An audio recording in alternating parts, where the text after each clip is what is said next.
At the age when most legends soften their stories, Brett Favre did the opposite. The gunslinger who once embodied joy, chaos, and freedom on a football field now stands as one of the most complicated figures the NFL has ever produced.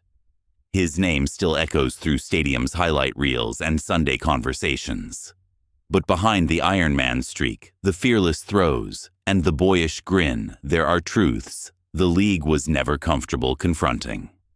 Favre was never supposed to be perfect. He played recklessly, lived loudly, and often crossed lines others avoided. Fans celebrated his toughness and forgave his mistakes because he kept getting back up. Coaches trusted him because he delivered wins when logic said he should fail. The NFL marketed him as football's purest soul, a man who played for love, not legacy. That image became untouchable. Yet, time has a way of peeling back mythology. As the years passed, stories emerged that did not fit the fairy tale. Decisions that hurt teammates, conflicts buried under championships, personal behavior that the league preferred to ignore while the touchdowns kept coming, and later scandals that forced uncomfortable questions about accountability, privilege, and protection at the highest levels of professional football. This is not the story of a villain, nor a hero undone by envy. It is the story of a man whose greatness allowed silence to grow around him, of truths delayed, minimized, or quietly pushed aside, of moments that shaped his career as much as any touchdown pass but were never meant to be remembered. At this stage of his life, Brett Favre's legacy is no longer just about what he achieved on the field. It is about what was hidden, who paid the price, and why the NFL was never ready to accept these truths. Brett Favre entered the NFL as chaos wrapped in confidence. Drafted in the early 1990s, he did not arrive with the polish of a system quarterback or the discipline of a long-term project. He arrived with a cannon arm, a fearless instinct, and a willingness to fail publicly. From the moment he took over as starting quarterback for the Green Bay Packers, the league began adjusting to his presence. Favre's style was not built on control. It was built on belief. He threw into coverage others avoided. He trusted windows that did not exist. Interceptions followed him as closely as touchdowns, yet coaches tolerated the risk because the reward often felt historic. In an era where quarterbacks were still expected to obey structure, Favre played as if structure was optional. That defiance made him magnetic. Green Bay became more than a team. It became a revival story. A franchise once buried by mediocrity suddenly stood at the center of the league. Favre was not just winning games. He was reshaping how quarterbacks were marketed. His joy on the field became a symbol. His toughness became myth. The Iron Man streak grew week by week, turning pain into applause and injury into proof of character. But beneath the celebration, tension quietly formed. Coaches learned that managing Favre was not the same as coaching him. Authority bent around his personality. Teammates adjusted to his leadership style, which often relied more on emotion than accountability. The organization protected him because he delivered results, and the league embraced him because he sold a story fans desperately wanted to believe. The NFL of that era was driven by image. Favre fit perfectly. He was approachable, relatable, and unpredictable in a way that felt authentic rather than threatening. Mistakes were reframed as passion. Risk was reframed as courage. The same traits that would later raise questions were at the time celebrated as proof of his uniqueness. This environment created a dangerous balance. Success blurred boundaries. Silence became a form of loyalty. As long as the wins continued, deeper issues stayed buried beneath highlights and trophies. Favre was not just a player within the system. He was a force the system learned to protect. Understanding this context is essential, because the hidden truths that followed were not accidents. They were consequences of a league, a team, and a culture that chose comfort over confrontation. From the outside, Brett Favre's career looked like a masterclass in quarterback greatness. 3 straight MVP awards, a Super Bowl title, records that once seemed untouchable. But behind the accolades existed a quiet reality that few inside the league were willing to admit. Favre was never fully coached in the traditional sense, not because he lacked ability, but because his success made confrontation feel unnecessary. Early in his rise, coaches discovered a paradox. The more they tried to restrain Favre, the worse he played. The more freedom they gave him, the more magic appeared. Over time, instruction became suggestion, structure became optional. Film sessions focused less on correction and more on preparation for the next improvisation. Favre was not molded, he was accommodated. This created a dangerous dynamic. Young quarterbacks are typically shaped through repetition, accountability, and discipline. Favre bypassed that process. His mistakes were absorbed by wins. His risky decisions were reframed as bravery. Interceptions that would bench other players were excused as the cost of genius. Slowly, the idea of coaching him at all became taboo. Inside the locker room, this imbalance was felt. Teammates understood that Favre operated under different rules. Leadership was expected from him, yet guidance flowed only one way. When frustration surfaced, it rarely reached him directly. Coaches managed around him rather than through him. That silence bred distance. The league reinforced this pattern. Favre was not just a quarterback. He was a symbol the NFL needed, a throwback hero in a modernizing league. Questioning him felt like questioning the product itself. So the league did what it often does best. It protected the narrative. Over time, this lack of direct accountability shaped Favre's instincts beyond the field. When authority rarely challenges behavior boundaries, blur. The same freedom that allowed him to create legendary moments also allowed problematic habits to go unchecked. Not because people were unaware, but because no one wanted to risk destabilizing a winning machine. This truth is uncomfortable because it does not paint Favre as malicious or calculated. It paints him as unchecked. Greatness without guardrails. Talent without limits. The NFL often celebrates independence, but Favre's story reveals the cost of confusing freedom with immunity. By the time his career matured, the damage was already done.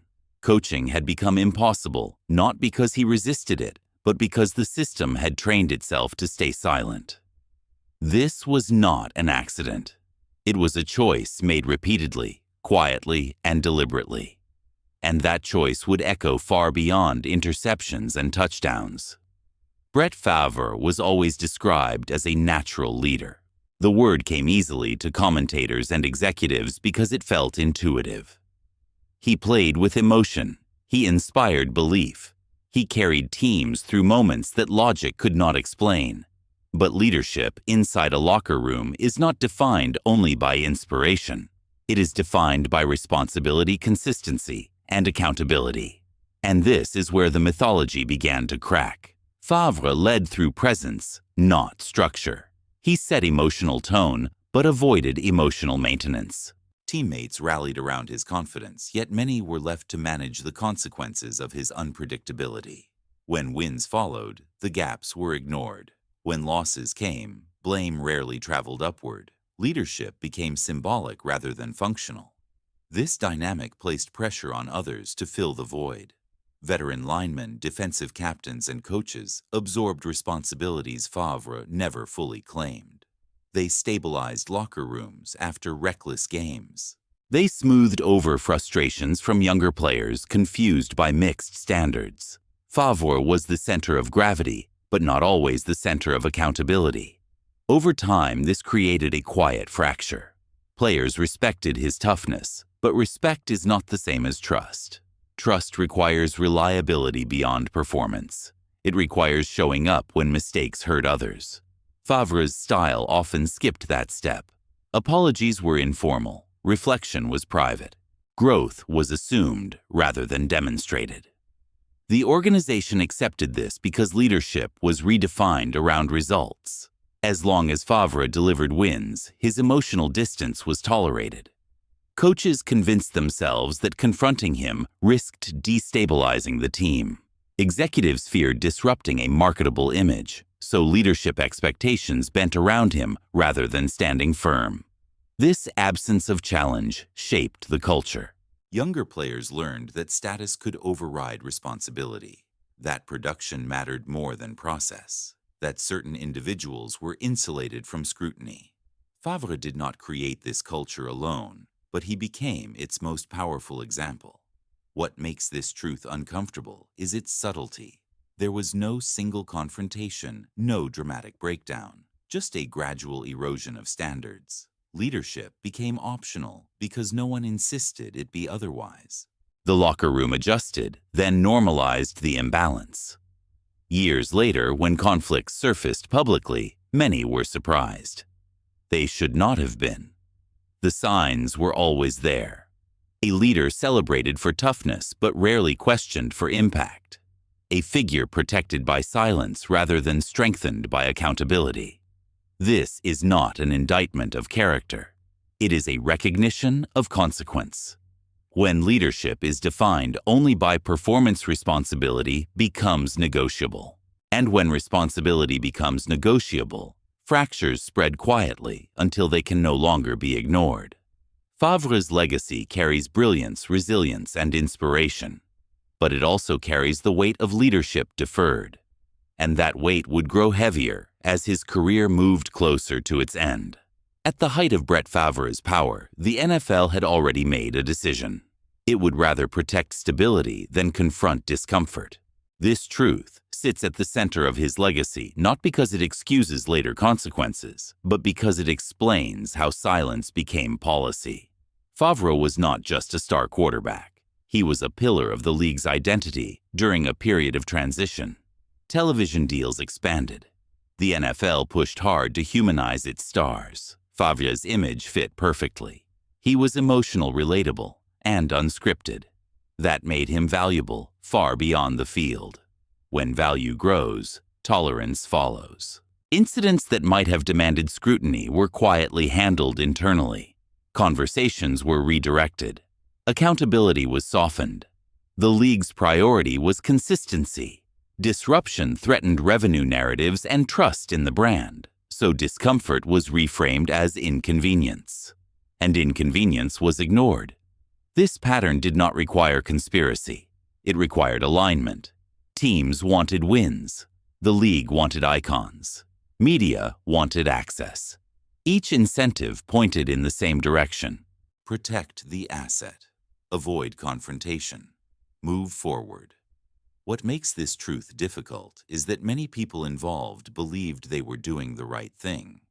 They told themselves that football culture handled issues privately, that winning justified discretion, that time would resolve what attention might worsen.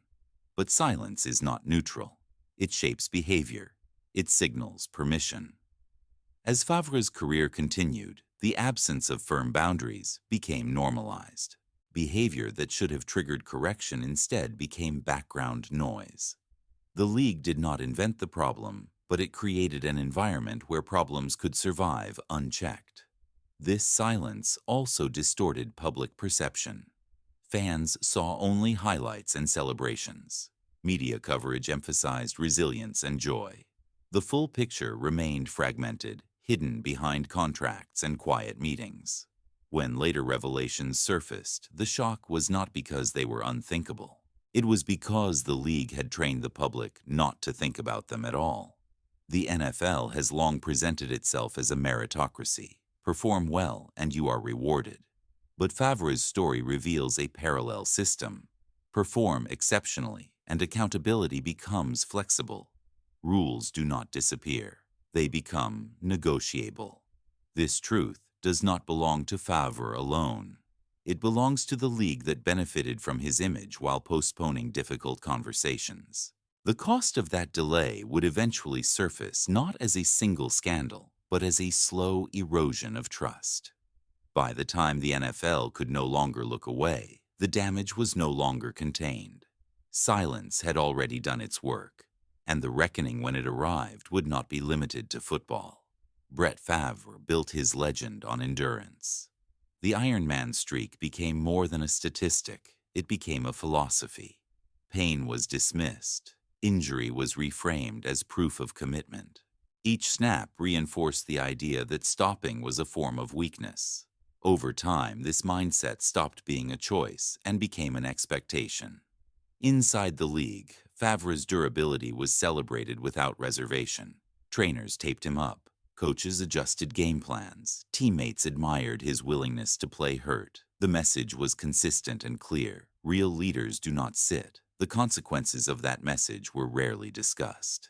As the years passed, the physical toll accumulated quietly. Concussions were minimized. Long-term effects were poorly understood or conveniently ignored. Favre played through moments that today would end seasons. The culture rewarded availability over health. The league applauded toughness without calculating its cost.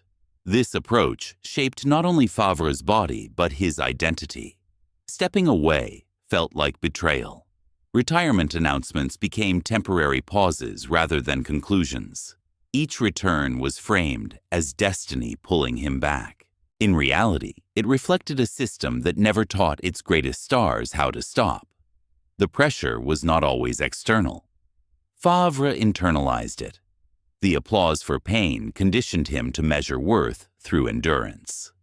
Rest felt undeserved. Vulnerability felt unacceptable. By the time doubt surfaced, the habit was irreversible. This truth is uncomfortable because it implicates everyone involved. Teams benefited from his presence. Fans celebrated the spectacle. Media amplified the mythology. Few asked what it meant to demand permanence from a human body. Fewer still asked what happened when the body eventually failed. Later in life, the consequences became harder to ignore. Physical decline intersected with emotional strain. Public perception shifted from admiration to confusion. The same league that once praised resilience now distanced itself from the aftermath. The Iron Man story had no chapter for recovery. Favre's experience reflects a broader truth about the NFL's golden era. Longevity was prized. Limits were mocked. The system did not plan for life after the streak ended. When players finally stopped, they often did so alone. This is not a story of recklessness alone. It is a story of conditioning, of a culture that trained its heroes to equate sacrifice with identity. Favre did not just play forever. He was taught that forever was the only acceptable option. And when the cost finally surfaced, it was no longer confined to the field. For decades, Brett Favre's public image survived on separation. Separation between the player and the person, between the highlights and the consequences, between what happened on Sundays and what lingered afterward. That separation protected him longer than almost any figure in modern football. But eventually, the distance disappeared. When controversies emerged after his playing career, they did not arrive as isolated incidents. They arrived as a pattern finally visible. Decisions once shielded by winning were now judged without the cover of touchdowns. The league that once celebrated his authenticity grew quiet. The institutions that once protected his image stepped aside. What remained was accountability, delayed, not denied. This moment mattered because it reframed everything that came before. Actions that once felt tolerable in the glow of success now appeared differently. Silence became complicity. Admiration became negligence. The myth that Favre was simply misunderstood began to collapse under the weight of documented reality. Public reaction followed a familiar arc. Disbelief first, then defense, then exhaustion. Fans struggled to reconcile memories of joy with uncomfortable facts. The NFL, facing increased scrutiny in a changing cultural landscape, found itself unable to control the narrative it once shaped so carefully. Transparency replaced discretion, not by choice, but by necessity. This truth is the most difficult because it resists simplification. Favre is not easily categorized. He is not a single headline or a single mistake. He is a product of talent amplified by protection, of a system that rewarded output while postponing responsibility. When the system changed, the protection vanished. What makes this collapse significant is not punishment or scandal. It is exposure. Exposure of how long mythology can survive when reinforced by success. Exposure of how accountability loses urgency when institutions benefit from delay. Favre's fall from untouchable status was not sudden. It was overdue. In the end, the league was forced to confront a truth it had avoided for years. Greatness does not erase consequence. Popularity does not equal immunity, and legacy is not preserved by silence. It is defined by what remains when the noise fades. Favre's story now exists in full view. Brilliant, flawed, celebrated, and questioned. The collapse of the myth does not erase his achievements, but it reshapes their meaning. What once stood as pure inspiration now carries warning. This is the final hidden truth. Not that Brett Favre failed to live up to the myth, but that the myth itself was never meant to survive scrutiny. And when it finally collapsed, it revealed more about the NFL than about the man it once protected. Behind every enduring myth, there are supporting figures whose stories are rarely told. In Brett Favre's case, those figures were often the teammates who absorbed instability while the spotlight stayed fixed on the quarterback. Their names do not headline documentaries. Their frustrations rarely reached microphones. But their experiences form an essential layer of the truth. Favre's improvisational style demanded constant adjustment. Receivers ran routes, knowing the play could dissolve at any moment. Linemen protected pockets that shifted without warning. When brilliance followed, it was celebrated collectively. When chaos followed, responsibility dispersed quietly. Over time, this imbalance reshaped locker room dynamics. Some players thrived within the unpredictability. Others struggled with the lack of clarity. Preparation became flexible. Expectations shifted week to week. Communication gaps widened. Yet, speaking openly about these issues risked being labeled disloyal. Favre's stature made dissent uncomfortable. Silence became survival. Coaches often managed tension indirectly. Concerns were framed as general team issues rather than individual responsibility. Veteran leaders buffered frustration to keep cohesion intact. Younger players learned quickly that adapting was safer than questioning. The price of unity was honesty. What makes this bonus truth significant is its invisibility. No scandals erupted. No public confrontations occurred. The cost was emotional and cumulative.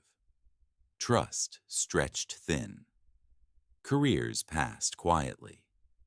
When teams succeeded, the sacrifice felt justified. When they failed, unresolved strain lingered. These teammates were not victims of malice. They were participants in a culture that prioritized continuity over clarity. Favre did not intentionally burden them, but the system allowed imbalance to persist unchecked. Their contributions became footnotes beneath a larger narrative. Understanding this layer reframes legacy. Football is never a solo act, no matter how singular the talent. Favre's story includes those who adjusted, endured, and stayed silent so the myth could continue uninterrupted. The full weight of Brett Favre's legacy cannot be measured by statistics alone. Touchdowns, wins, records, and awards tell only part of the story.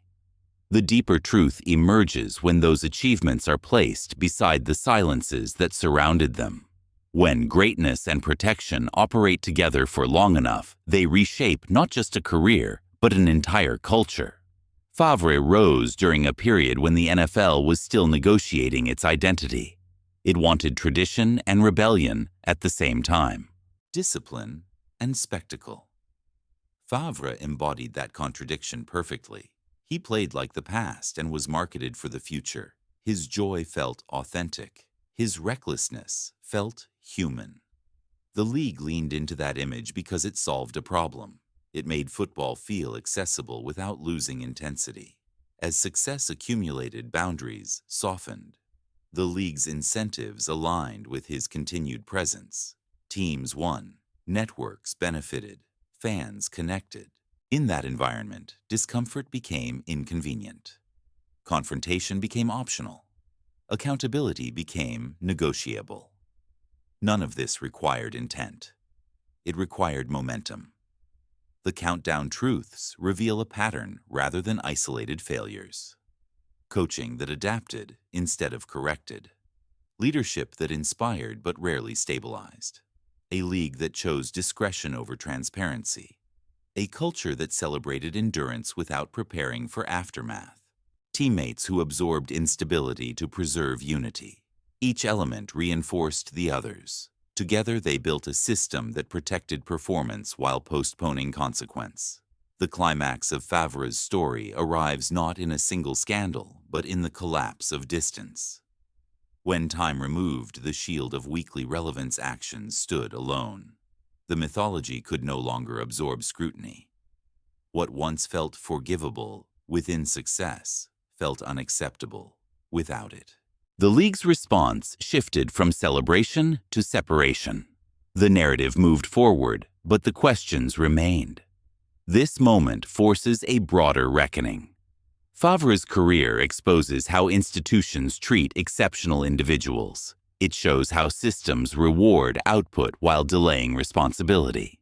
It reveals how silence, when repeated, becomes policy. The consequences of that policy rarely surface immediately. They surface later when repair is harder and trust is thinner.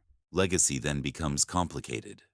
Favre's impact on the game is undeniable. He inspired generations of quarterbacks to play freer. He redefined toughness for an era. He brought joy to fans who needed it. None of that disappears. But legacy is not only what is built, it is what is left behind. For the NFL, Favre's story stands as both triumph and warning. Triumph in how a single player can elevate a league. Warning in how easily admiration can erode standards. The league has since spoken more openly about accountability, health, and conduct. Whether those changes endure remains an open question. For fans, reconciliation is personal. Memories do not vanish because narratives shift. Joy and disappointment coexist. Admiration does not require denial, but it does require honesty. Favre's legacy invites that honesty, not to erase his greatness, but to understand its cost. In the end, the most lasting impact of Brett Favre's career may not be the records he set, but the conversations he forces. About power and protection, about silence and responsibility, about how myths are built and why they eventually fail. The story does not resolve neatly because real lives rarely do. What remains is complexity, and in that complexity, the true shape of his legacy finally comes into focus. Brett Favre's story does not ask for easy judgment.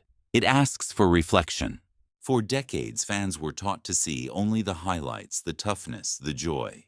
Now, with distance and context, a fuller picture emerges. Not to erase what was great, but to understand what was protected, what was delayed, and what that says about the league we continue to watch. This is what NFL Hidden Truths is about.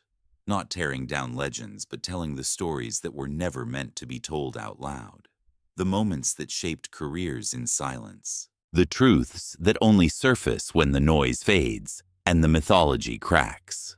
If you grew up watching Brett Favre, ask yourself this: how much of what you believed was shaped by the image, and how much by the reality behind it? Can greatness and accountability coexist? Should they? And what responsibility does the league have when success makes confrontation inconvenient? If this story challenged how you see football history, let us know. Share your perspective in the comments. Do you believe Brett Favre was protected by the system, or simply a product of his era? Was the league wrong to stay silent, or was silence inevitable in that moment of NFL history? Subscribe to NFL Hidden Truths for more deep documentaries on the legends of football's golden age. We explore the careers, conflicts, and contradictions that defined the league between the 1960s and 1990s. Stories of greatness, struggle, and the hidden truths that shaped them both. Because football history is not just about what happened on the field. It is about what we chose to celebrate, what we chose to ignore, and what we are finally ready to confront. This is NFL Hidden Truths, and this story is never the last one.